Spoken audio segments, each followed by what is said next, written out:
The sponsor of this episode is Chadwell Supply, an OG in the multifamily industry. Chadwell Supply is the largest privately owned maintenance and repair supplier, and they deliver orders the next day from local warehouses across the United States. To find out how Chadwell Supply will make your day better, visit www.chadwellsupply.com/difference. Welcome to another episode of Multifamily Collective, brought to you by the Multifamily Media Network. Today, we are joined by Jindou Lee, the founder and CEO of HappyCo. Jindou, welcome to the show. Hey, Mike, how are you? I am, I'm thriving and well. How about that? That's awesome. Thriving is great. How about you?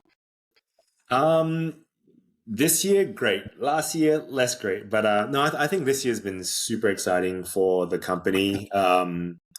I think everyone is starting to come to grips with how the market is actually performing, and this is the new norm.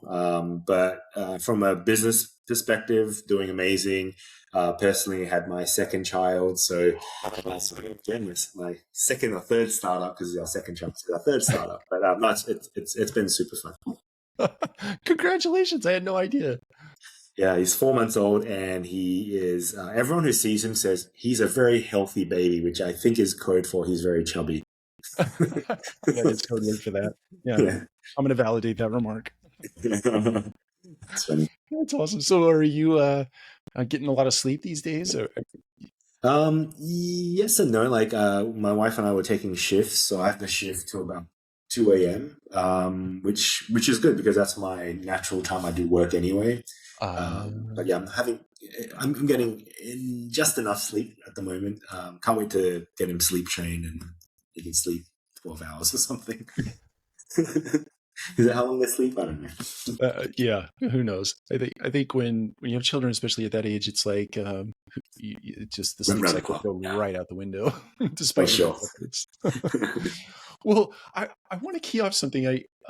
Maybe it's not smart to go into a weighty topic right away, but you sort of teed it up in that the markets certainly have shifted, let's say in the last 18 months plus minus, since interest rates have started rising. And I think that's put a real pinch on the capital markets, and capital markets put a real pinch on investment. And so I'm curious your take on the multifamily industry specifically, and certainly the vendor supplier side specifically, as it relates to that squeeze that's happened. What do you see as the landscape? What do you see as the horizon? Yeah, I think like there's a few things that have kind of led us to where we are today. Obviously, the COVID was a big thing, but even prior to COVID, rents were like going crazy, outpacing. I think COVID then artificially did two things. One, it moved a lot of the rent growth from the coastal markets into sort of second tier MSAs, which I was like, wow, we're doing so well. Yeah, because people are getting paid San Francisco wages living in Wichita, Kansas, I don't know, wherever they want to be. Right. So I think that went crazy. And then you had all this delinquency, which wasn't really reported during that time. Right. And so then everyone like, look, occupancy is really, really high and great. But I think all of it kind of came to a screeching halt. In the last 12, 18 months, then you have this interest rates. And now I think the interest rates are probably a massive driver of slowing down the transaction volume in the market. Mm-hmm. And then you add the insurance costs. I have friends who had a 400% increase on their insurance. It was insane. Like so I think that's been a massive challenge. What I've been hearing is, as much as like the loans are coming up, for coming due, a lot of the banks are more than happy to work with owners and operators to kind of like figure out a plan, because the last thing the banks want is to have all this operational stuff on their books. They're like, well, we just want to make money. We don't really want to operate it. So I'm hearing a lot of the banks are actually working very closely with good operators, so that the bad ones are still getting squeezed out, but good owner operators are getting, helping hand from these banks, whether regional or national level. So I think that is, so I'll stop there, but that's how I'm kind of seeing the landscape play out at the moment. Yeah, I think my take is largely the same, and we're certainly going to have to adapt to this. Let's call it the new normal, to steal one of the the sayings out in the marketplace, the new normal, or at some point, potentially after the election, you start to see an easing of rates. And not that the election is a predicate, but it certainly is, at least in my head, it's a factor. And maybe you start to see some transaction volume pick up in the fourth quarter, maybe first quarter of next year. Yeah. What's really interesting is because of how, like, not a lot of transactions are on a buy sell being done. Mm-hmm. The focus for a lot of owners have been internally to kind of be more operationally efficient. Yes. And I think what the conversations I've been hearing is people starting to accept that, hey, you know what, like 6%, 7% interest rates, that's pretty normal. What we had in the past, that wasn't normal. Like 3%, 2% wasn't very normal. So I think people are starting to go, all right, let's work with what we have today. And then let's focus internally to make our businesses run more efficiently. And then the subsequent downflow is that there's more scrutiny on the operations side. So how do you cut costs? Again, because rents aren't going up anymore because, right, like they've already maxed out. Everyone, like 10 to 20% year-over-year rent growth wasn't in the original pro forma. So it still looks really good. And I think what we see is that even though there's not a lot of like transactions being done, there's a lot of turnover on property management on the operating side. So because we have a product for due diligence, there's lots of due diligences getting done, but it's because management company A wasn't performing. Let's go to B, which previously no one really cared because everyone was making money and it would fit. So now everyone's like, well, we need a better operator.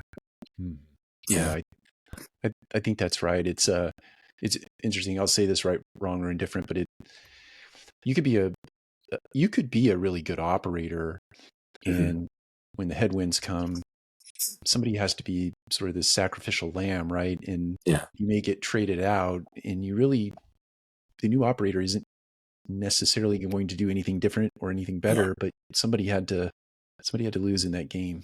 Yeah. And it's a really, I mean, you've been on the operating side. It's really difficult. And properties can underperform for many, many reasons. Right. At least like from what I've been seeing, it's like people are trying to get rid of the self-inflicted wounds, right? So management companies are just not good. They're trying to like get rid of those companies, at least to kind of mitigate not hitting their targets, which a lot of them are not. A lot of people aren't hitting their NOI targets at the moment. Yeah, that's right. I want to come back to that. I took a note. Before we get there, I want to track back. You're on the vendor partner side with a product that's been very successful in the space, at least from this guy's opinion and viewpoint. Yeah. And there are a lot of other things to give testament to that. But my imagination tells me, I was at Proptech let's say it was October-ish, 23. And there were a couple of things that I made observation of. There is a lot of youth in our space that are going after some very audacious problems, big, hairy, audacious problems in our industry. And I'm very excited by the energy that the youth brings to those challenges. Probably like you, like 10, 15 years ago, right? Yeah, exactly. A while ago. Yeah. Sometime. I'm trying to be generous. But the other thing I felt in the room was this sense of urgency for pointy solutions to either get mass and make cash, or be kind of, worst case scenario, you're out of business, or you merge with somebody else, or you made some strategic investments. Do you see that? It seems like there's something about to give on the vendor side of our space as it relates to some of the offerings that have been put in place lately. Yeah, like your comment about the sacrificial lamb is pretty relevant in this case. So, on the management side, you switch management companies. On the software side, what we're probably seeing is, I think Don Beveridge wrote an article about the good enough coming back into fashion, right? Which is essentially like people going, hey, what are we spending on software? And here's a line item of 20 pieces of software we're spending on. Okay, well, we love our PMS, Yardi, RealPage, Entrada, whatever is out there. Can we just move over to that? And so what we're seeing is a lot of consolidation on that front. So and it's kind of like interesting because, as you know, not everything is apples and oranges. So if someone has a leasing product in the PMS, it's not the same as a funnel or whatever other software out there who's really making huge efficiency gains. And similar on the maintenance side, we use PMS IQ-ish type, I don't know, some sort of maintenance software. And it's like, well, okay. But at that level, they're just seeing like a line item and they're just trying to consolidate software. So if you were a point solution, that's a really challenging spot to be. So you're getting pressure from consolidation. The PMSs, because there's just so much new technology coming out, the APIs and integrations aren't that comprehensive. Sure. And as you know, the time at which the PMSs kind of allow integrations, they take quarters, 3 months, 6 months before they do anything. And that's actually a really dangerous spot for a startup, because a startup has runway of months. They don't have 10 years for runway. Right. So then they're getting squeezed out on slow integrations, which means customers don't want to roll them out, or they can't roll them out fast enough. So the revenue's not hitting the doors. The PMSs are squeezing pressure now that there's someone saying, hey, you need to lower your price or give it to us for free, or we're going back to the PMS. So those startups are suffering even more. And then, the venture capital scene is where if you don't have the right growth metrics, you won't get funded on the next round. And so it's just this cycle of a lot of companies either having to downsize or get profitable or just go out of business. So that's what we're seeing on the vendor partner side. Okay. Yeah. One last question before I go back to the efficiency. I've also heard I think I've heard this both from VCs and also people that work in the startup space, guys like you, entrepreneurial, and look around the landscape and see problems that are worth solving.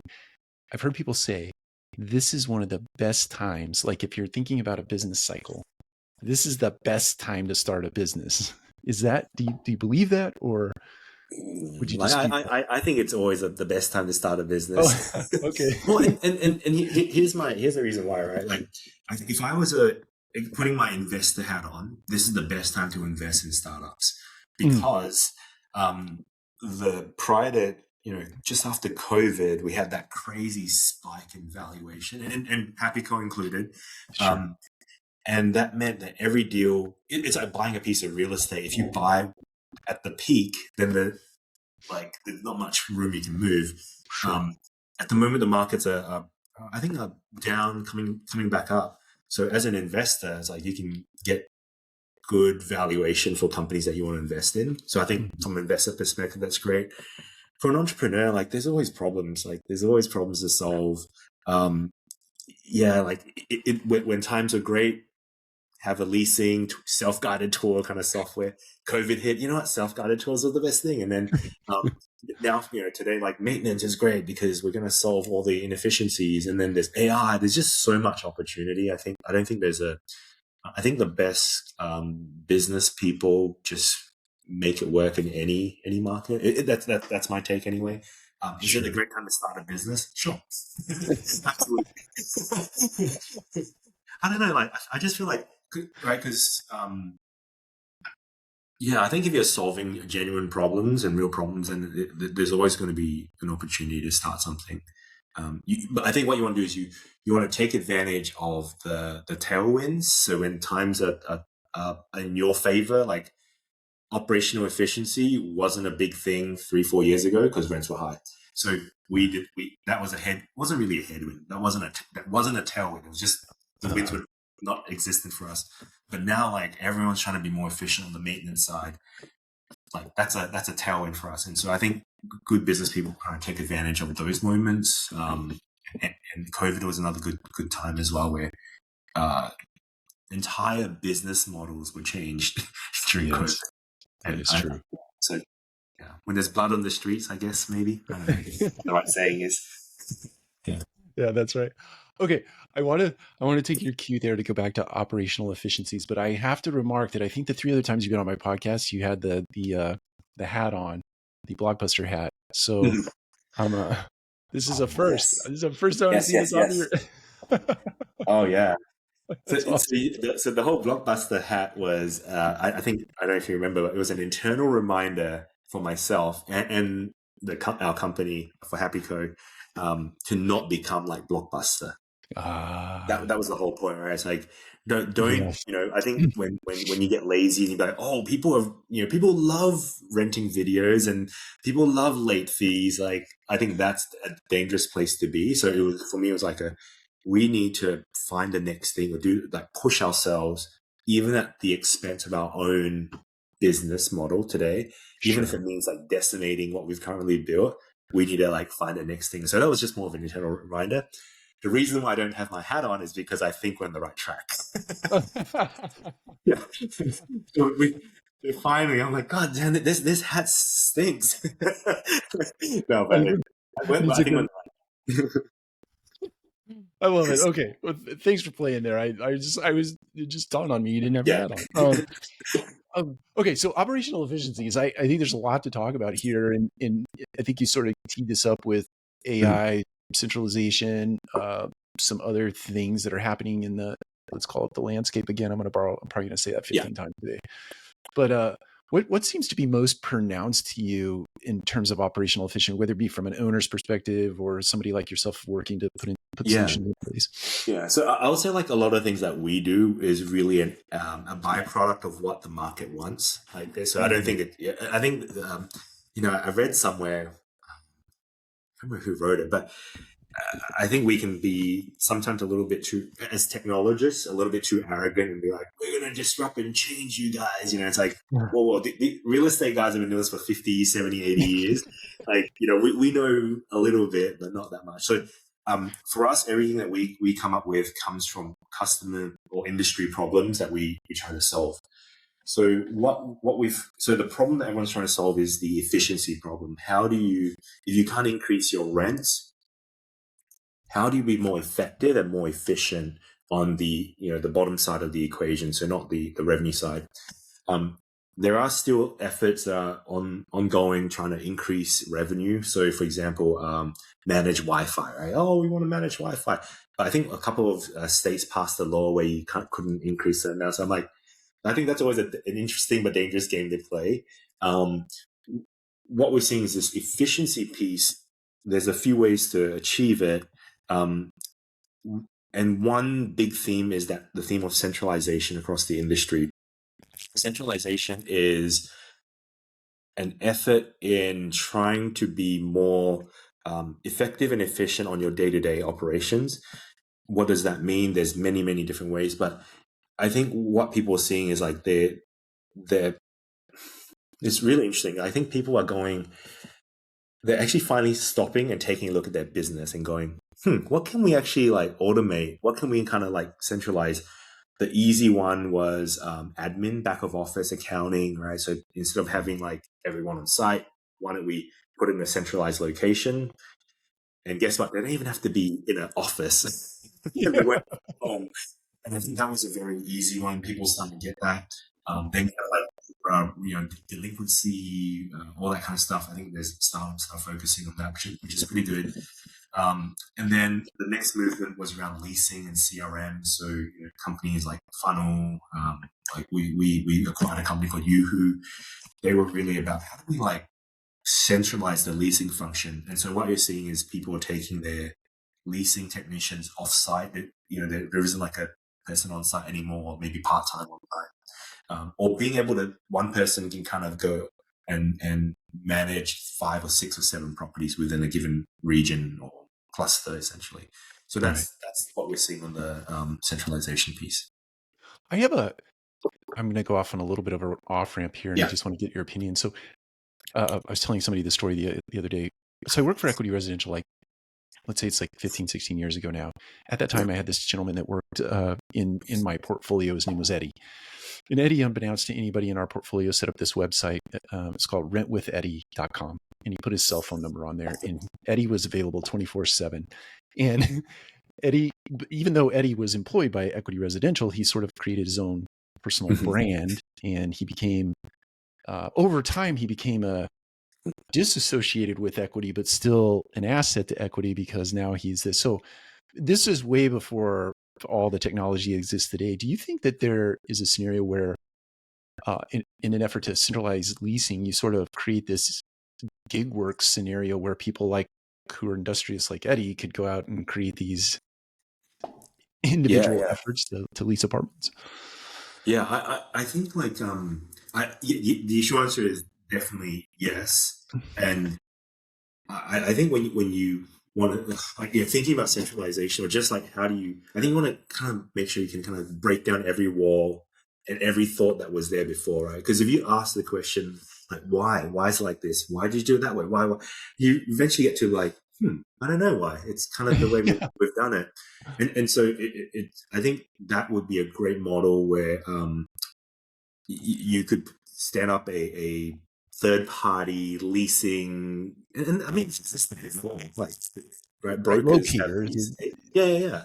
So I definitely think so. I don't think, but it really requires someone to kind of go, oh, that's not how we do things here. Someone has to be very entrepreneurial and be like, why don't we try it? Yeah. So I think, well, man, I'm excited about where the industry is heading, because more and more people are becoming more and more open to different possibilities and ideas. Right. And I think that's the exciting part for me, because previously it was like, no, don't touch the machine. The machine is working. Now it's like, okay, the machine is broken. And even I talk about the admin side, the leasing side. That the next frontier is the maintenance side. That's right. The centralization of that, very, like, we work with just north of 4 million units at the moment. There's probably like 1% of people in the industry that have touched or even started or contemplated moving the needle on the maintenance centralization piece. It's so fascinating, but it's a really hard problem to solve. But it's exciting. I think you're right. Everybody that I've talked to, Dom included, and many, many others, it's always admin, leasing. Sometimes it's leasing, then admin. But the maintenance piece seems difficult, because you have to be present, right? You have to be physically in a place to do maintenance. But there's so many other facets of maintenance that people don't think about. And so maybe you can unpack for us. Look, somebody still has to plunge a toilet. Somebody still has to change out a supply line, all those sorts of things. But some of those other facets, how do you think about? I think like for maintenance, like we saw this trend pretty early on where the labor markets were really tough. You couldn't hire or replace your maintenance technicians. They were aging out. So or they were getting $2 more going to a competitor down the street, right? And $1 an hour or whatever it was. And we saw that the challenge was a labor issue challenge. And so, then we started to, we implemented, we created the Happy Force concept, which was being able to have virtual technicians that could work from home, that work for HappyCo, but they would do the first line triage of tickets. Yeah.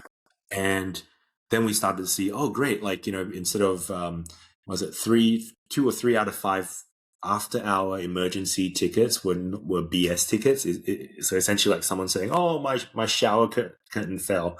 It's an emergency. It's like, can you stay on the shower? I guess so. All right, we'll come in tomorrow. So we started to kind of like, apply Happy Force to those things. And then we started to see like, wow, the model actually can be broken or can be reimagined in a different way, which gave us a lot of confidence to kind of go down and rethink about think about how end-to-end what maintenance would look like.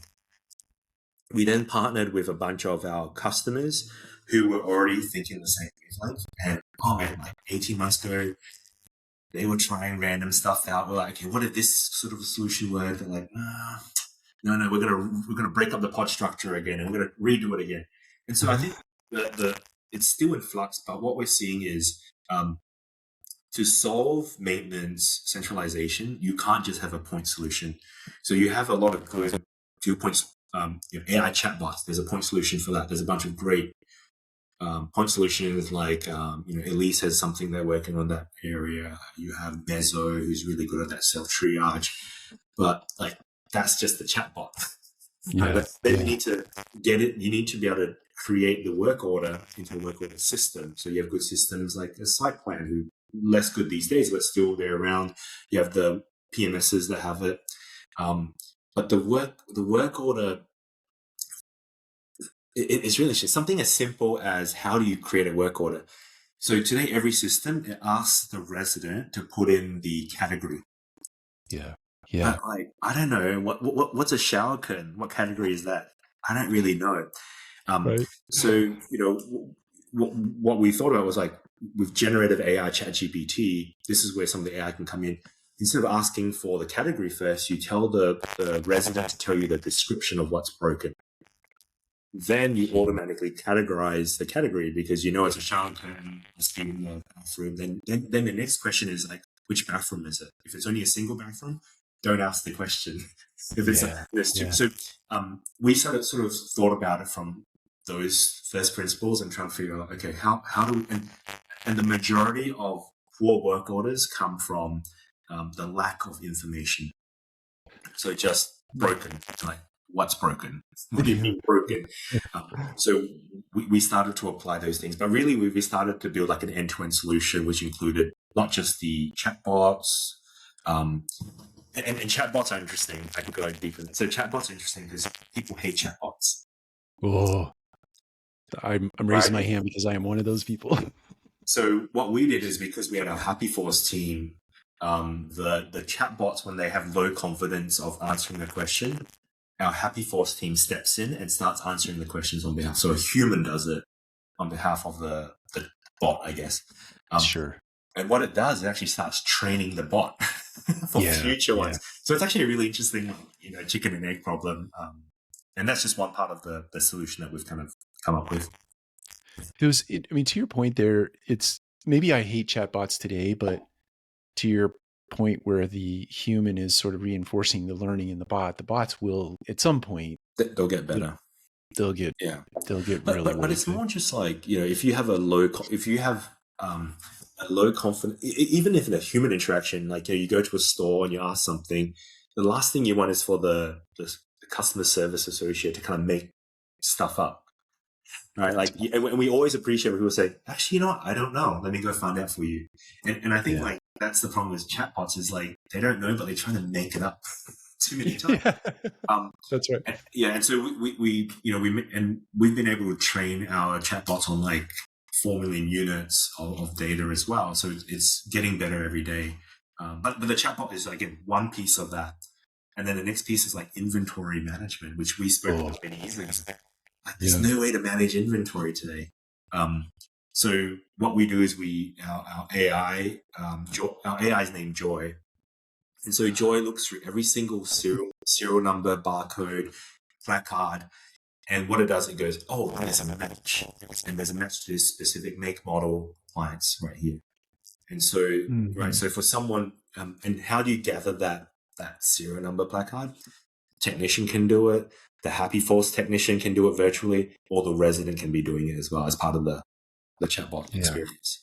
And so then you have inventory. And then when you have inventory, you can actually put in the user manuals, like orange keys. All of that's automatically being done today. Which, again, that's the foundation of inventory, which is hard. Chadwell Supply is the proud sponsor of Multifamily Media Network. Chadwell Supply is the largest privately owned MRO supply company and is committed to the multifamily industry. They deliver orders the next day from local warehouses across the United States. Chadwell Supply offers valuable resources such as maintenance training, a dedicated renovations team, and procurement platform assistance, ensuring multifamily properties operate more efficiently. Now, by partnering with Chadwell Supply, they'll help communities stand out in the increasingly competitive market. So learn more at chadwellsupply.com/difference. Do you think, because I can imagine that the inventory management as it relates to big ticket items, stoves, refrigerators, dishwashers, microwaves, so on and so forth, is pretty easy because it does have a barcode on it. But the more the simpler Smaller parts and pieces. pieces, Yeah. smaller pieces. Thank you. That was a better way to say that. Do you think there's a scenario where a partnership with a Lowe's or a Home Depot or any one of the suppliers where you see into the order, the curation, so to speak? Do you think there's a way to read into that gives you some prediction? I think so. This is a problem that we've been trying to like talk to different folks. I've chatted a bunch of people from Amazon. There's a guy I met a few days ago. He worked at Facebook and he basically ran the whole supply chain logistics and all that kind of stuff. There's a few like post procurement type things you can kind of do. It's really challenging. You can do like every time a part goes through a door, they have an RFID tag and automatically like, hey, this part came in. You can do visual machine learning, visual AI stuff where you take a photo of a workshop, kind of calculates things. It's very rough because it doesn't have depth sensors very well. But I think to your point, that the best way to do it is on the procurement side. Yeah. Right? Like when you buy it, that's right. Make sure you document how many you've bought. I think that's the best way to do it. So, so we have integrations into the I think Lowe's and Home Depot and HD Supply of the world. Yeah. But our goal there is to have integrations in every single vendor. Yeah. Yeah. I think that'll be really cool. It seems like at some point, sorry, we're sort of forecasting and it seems like at some point that whether you call it point of procurement or point of sale, you have this scenario where goods, service, products, so on and so forth, something happens on the property, and that point, right, is you can actually create the entire backside of that transaction as well. So not only do you have the inventory management, but you have this ability to validate that the carpet's been cleaned, validate that the stove has been switched out, and then the accounting sort of follows suit right in a whole.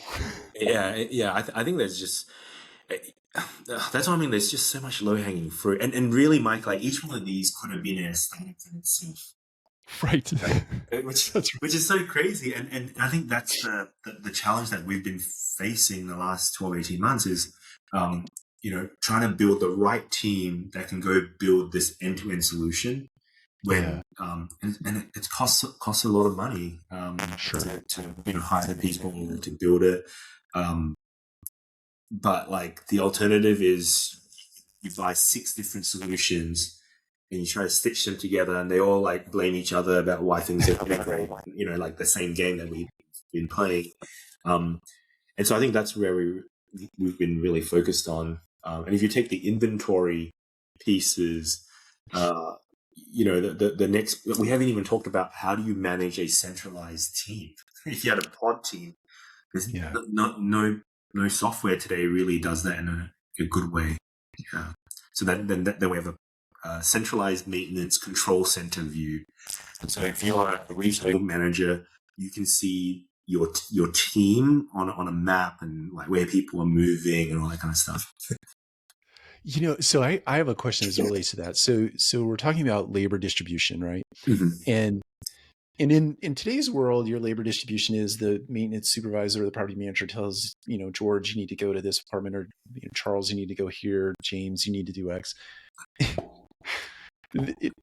In the not too distant future, my imagination tells me that Joy, let's use your Joy for, and I don't know if this is the right application, so maybe it's the wrong to use that as, but for sake of conversation, Joy says, hey, George, you got to go here because you have that inventory on your golf cart. You're close to it. Your tools are there. And so the punchline of my question is this: do humans like the idea of being directed around by technology versus, Sarah? It's the human Sarah. Yeah, it's a very good question. And the way I would answer that is if you think about, so I used to work in video games. And so in video games, AI existed 20, 30, 40 years ago. That's how games are built. It's all AI. So AI is not a new concept. But if you think about like ChatGPT, you've used it, I assume, a lot. Okay. Yeah. So like the beauty of ChatGPT is in the user experience. You know, how you type your question, and the answer could have just been like a Google, here's a search result. But the way they do it is they do the typewriter thing. Almost feels like, oh wow, I'm chatting to a human. Do you know what I mean? Like I didn't think about that. Yeah, it feels like, wow, someone's actually talking to me. Oh, and then you type it again, and it thinks, oh, it doesn't have to think. It knows the answer straight away. And it's like travel websites when you go, here's some car, you want to book a car, blah, blah. Let me search, thinking, I'm going to search 20 different websites. They already know the answer. It's a computer. But it makes the human feel like there is some like lag time. And so I think if you take those same cues, you want to step in the mindset of the persona of a regional maintenance manager. Yeah. So what we've done is we have the control center. What we also have is a way to automatically schedule work orders using Joy. Yeah. But if you think about, if you talk to a maintenance director today, you'd be like, hey, we've got a appliance that we need to fix. It's a microwave. Who's the best person? And he'd be like, oh, Jose. And you're like, why Jose? He's not even working on that site. Well, I've worked with Jose on this other site. He's really good with these GE microwaves. He's super quick and he doesn't have much work on at the moment. Right. And you're like, right. Oh, okay. So in his mind, he is actually, this is a perfect machine learning opportunity, like machine learning to kind of solve these puzzles. So the technical side isn't super hard because there's a piece of logic that goes in someone's head. So what we've done is like the first time if you have a set of work orders, we drag a work order across, it will highlight, I recommend Jose or Peter, and you drop it. After a few of those drag and drops, the AI goes, hey, we seem like you're trying to assign tasks. Do you want me to assign like tasks for you? It's like, oh, sure. And they're like, wow, this is the 10 people I would have chosen anyway. And then over time, you can go and say, should I do the next 24 hours, the next 48 hours, 72 hours? Can I do your whole month? So that's like, so we could have done the initial, like, here's auto assign, but the way we tried to build it was like, let's step them through that process. I thought that was really an interesting psychological experiment. No, I love it. I'd not thought about it that way or nor I'd read that anywhere. Yeah. But it makes total sense to me that even though it's not human, if you sort of make the behavior like a human, then our adoption or our willingness to be directed and led by technology seems a little bit easier. Yeah. Does that jump over to the vendor side as well? So I know we've talked about this before. So if you've watched a prior episode, you've already seen this or heard this scenario, but like, let's use a trigger like a notice to vacate in a system. Yep. There are all these vendors that you potentially would call to do various services. Does that same sort of theory apply? Yeah, so we're applying it to the internal team at the moment, but that same logic we can. So we have vendor management as well as part of our maintenance stack. Sure. So, and I think this is why like our volume of units really helps because the way we think. To your point, Eddie guy's working for multiple properties. Like we think about like vendors are working for multiple properties, and so if Mike Brewer has a great experience with vendor A, you give them. There's a concept of ratings within our system. So you can rate your vendor A is 5 stars. Someone down the street, your competitor, would be like, oh, I wonder. They should be able to see vendor A's ratings as well. Right. And so that's the second piece that we're going to be building next. The first one's getting the internal thing going well. And then what we have is this concept of like I'm trying to come up with the right name for it, but I'll just call it the maintenance technician's work card. So essentially it's like a baseball card for that technician. I love that. Right, and you can see all their skills like, plumbing, electrical, HVAC, customer service, they've completed 52,000 work orders. I don't know. That's too many. 1,500 work orders. and what they're, and essentially that becomes very pivotal to where I believe that the maintenance persona should head. Because today, if you have John and Peter on your site, John, hardworking, maybe he's like, foreigner, can't speak English really, really well, works super, super hard. And then you have Peter, very lazy, gets a lot of stuff work done, very loud. So he's always like piping up during meetings. Today, Peter is going to get a pay rise and John won't. And that's right. That's really crappy. That's really bad for the industry. And so by having these very these work cards or baseball cards, you can actually go, wow, John's completed a 98% completion rate. He's got a 5-star on average reviews from the resident. He needs to get $30 an hour instead of $20 an hour. And Peter, either you can trade him up or you can put it back on the market. I don't know, like that. So that, I think that's what we're really trying. That to me, like, if we can get that, that's a game changer for the industry. Yeah. If you get the, we're trading you. We're freeing up your future. Second draft. But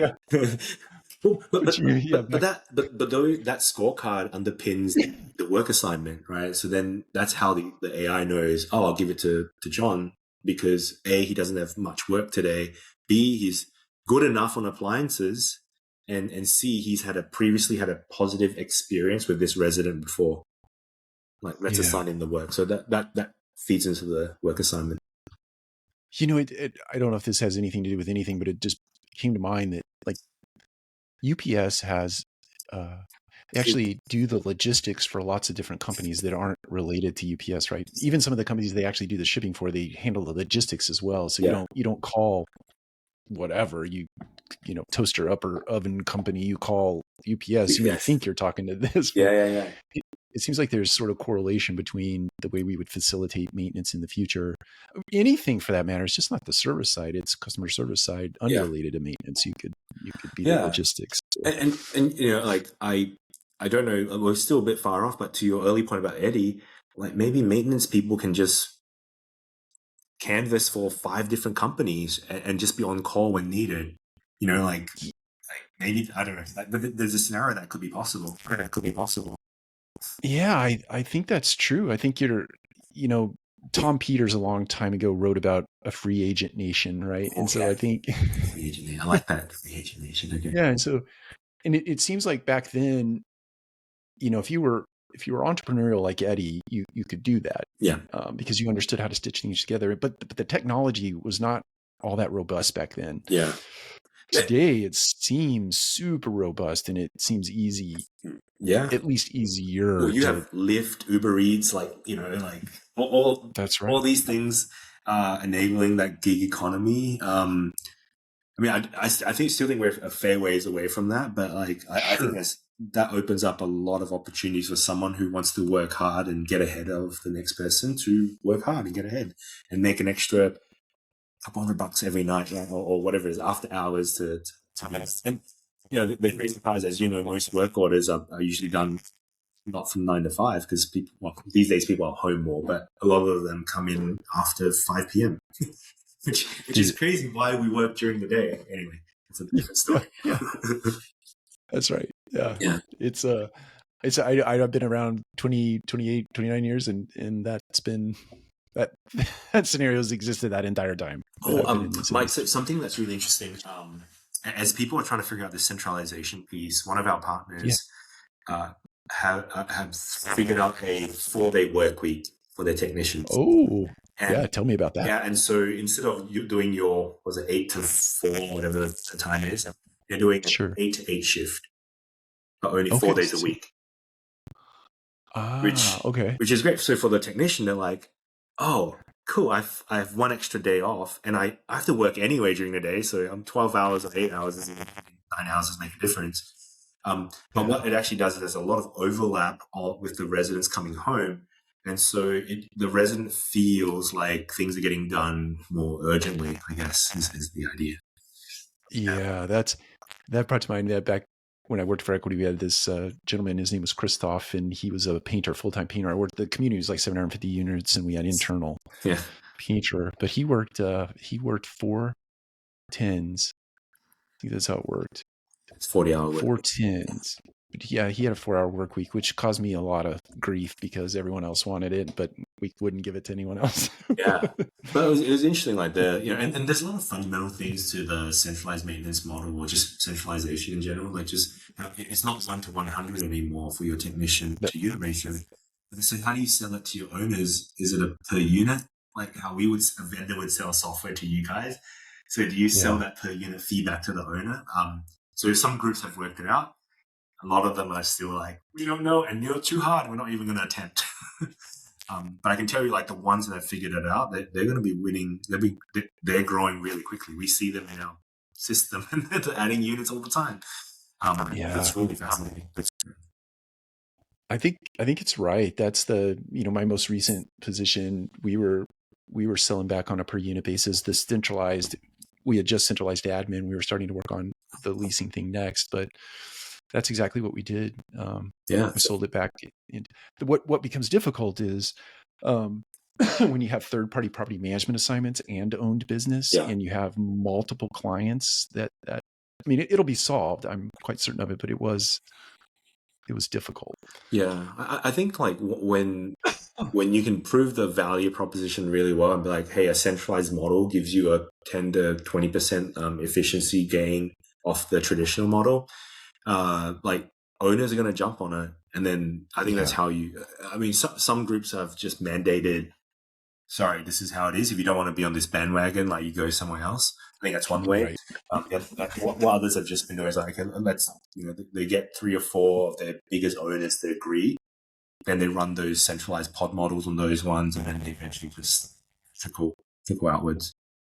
That's exactly right. It's there's always a solve. It's just I think the hardest part about it is getting everybody in the room and hearing all the opinions and getting people to compromise on some things, because you have to make trade-offs and other people have to be okay with those trade-offs. But there's always a solution out there. You just it's hard work. The companies that have done a great job on centralized. I was at we had our own user conference in March, and I was at the funnel conference.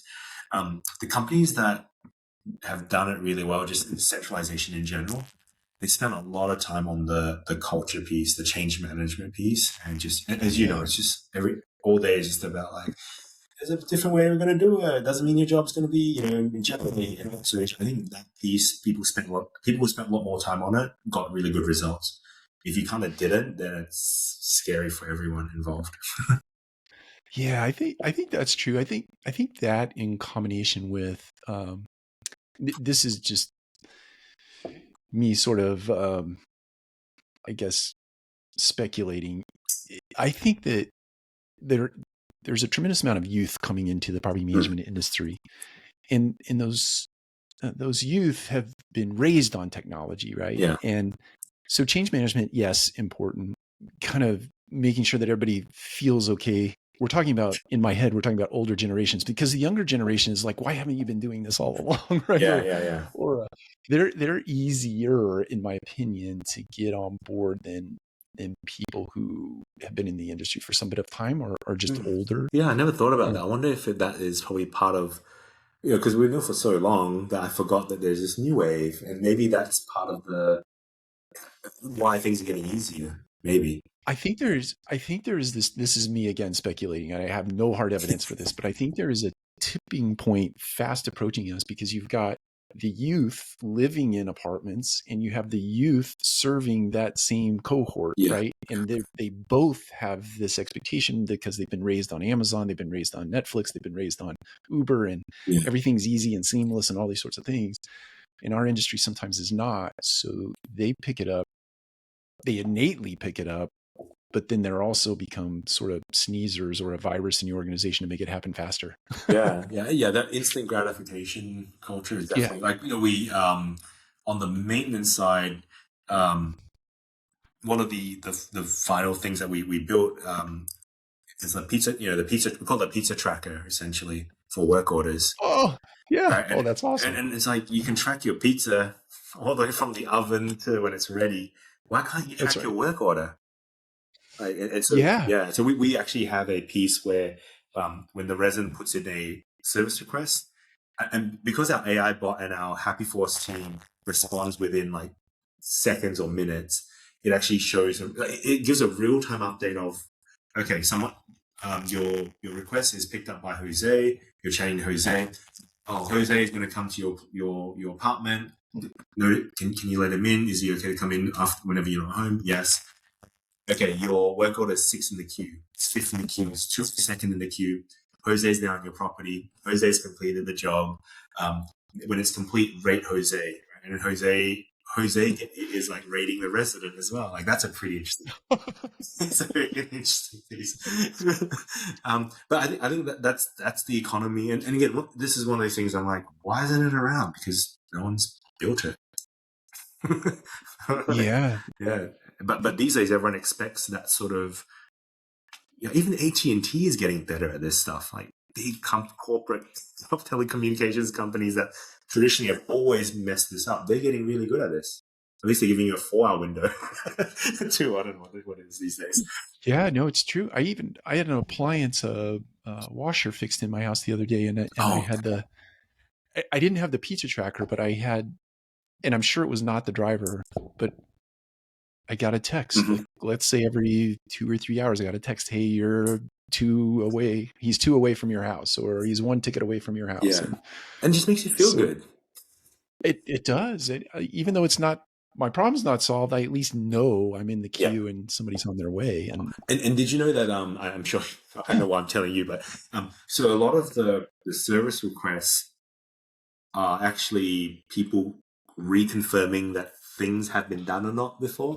And a lot of the calls to the leasing office or the front desk is about, hey, is someone coming to fix this? And so like, there's a lot of these hidden, like it's hard to kind of track the ROI of these things, but yes, if you're on site, you will know like, oh my God, I've had 30% less calls. I've got like 10 less calls in a day, which doesn't sound like a lot, but 10 calls is distraction that you don't need. So. Oh yeah, it's totally right. I mean, even if there's at least 2 or 3 minutes of chit chat, and then there's like 2 or 3 minutes of here's my problem, and so that times 10 is a lot of time. Yeah, and even the work order I didn't mention, but like we have the IVR solution where someone calls in and says, "Hey, I've got this issue, my work order," and it's so funny. Like someone, we were just listening to a couple the other day. This gentleman rings in and says, "Hey, this is John. I'm in unit 114. And, I have this issue with my dishwasher. I think it's a dishwasher." And then he goes on in like another 2 minutes of like talking about his life story. And then he's like, "Yeah, so the dishwasher, that's why I couldn't get it working. Can someone come and take a look?" And then the AI, we're thinking behind the scenes, so Joy summarizes it and says, "Dishwasher issue." And the technician just, which is really interesting. I just think it's just really fun. The AI piece is enabling a lot of this automation as well, which I think is super cool.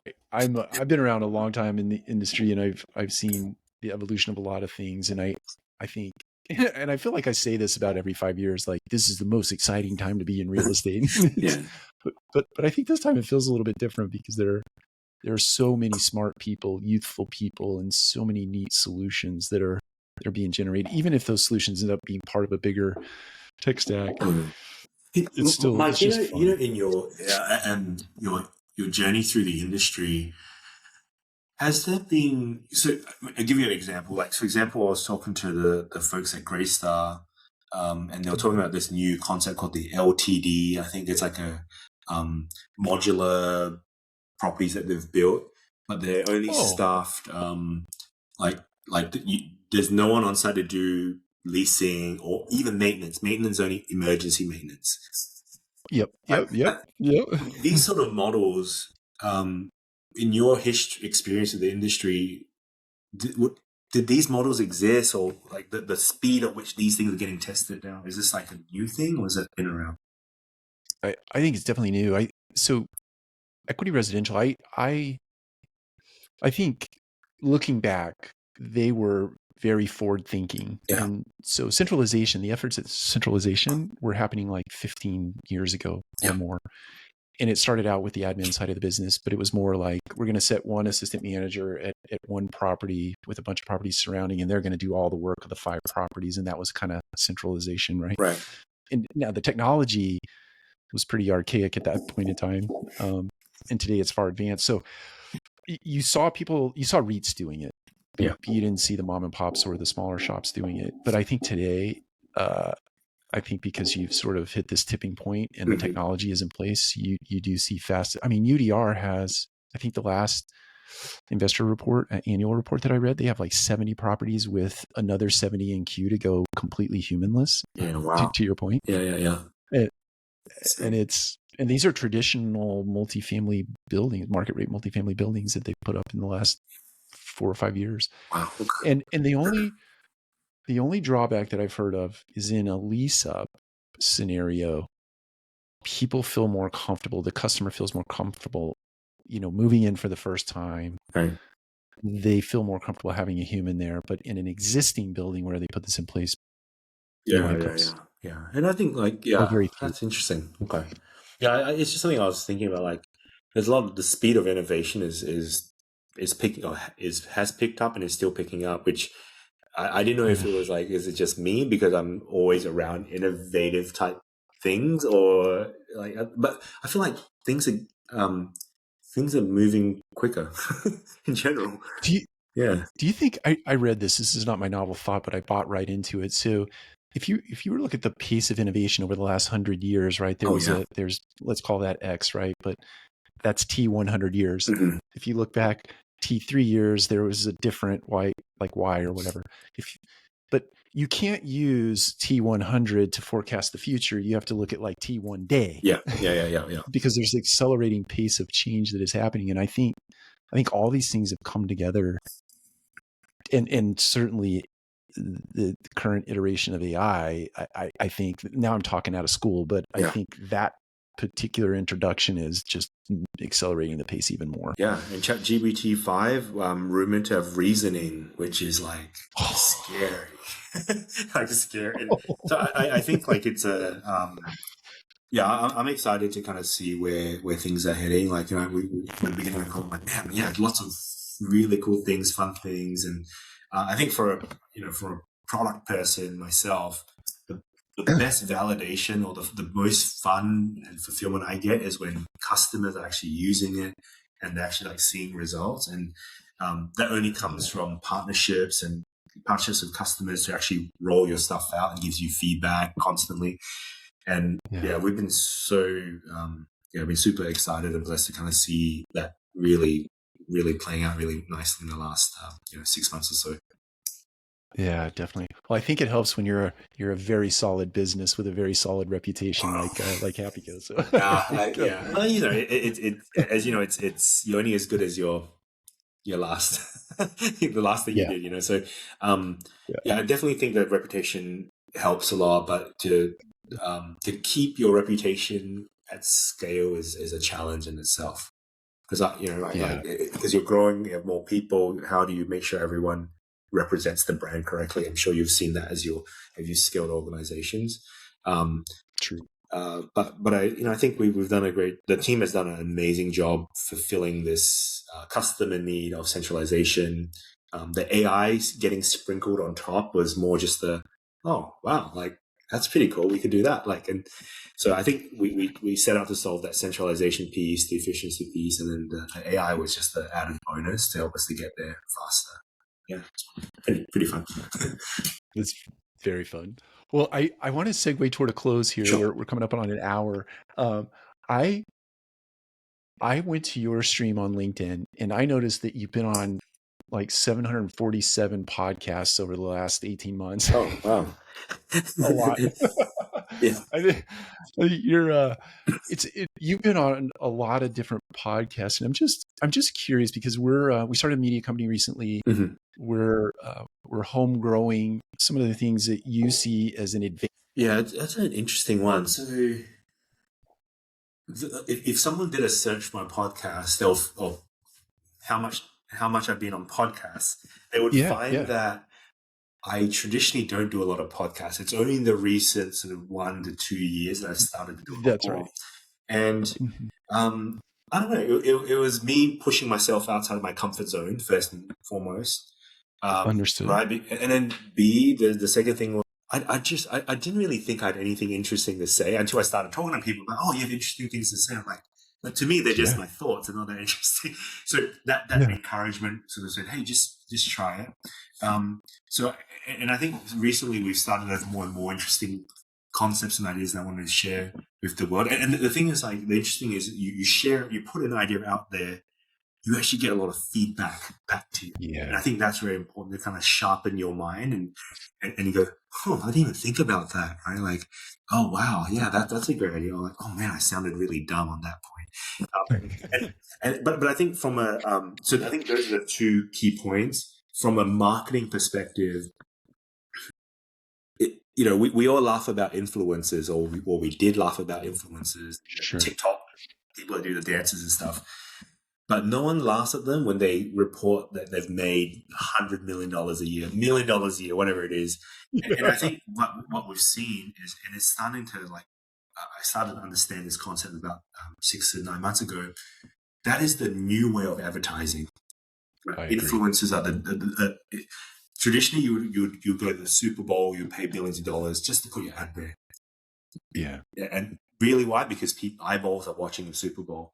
But the landscape's changing where influencers are now who are getting eyeballs.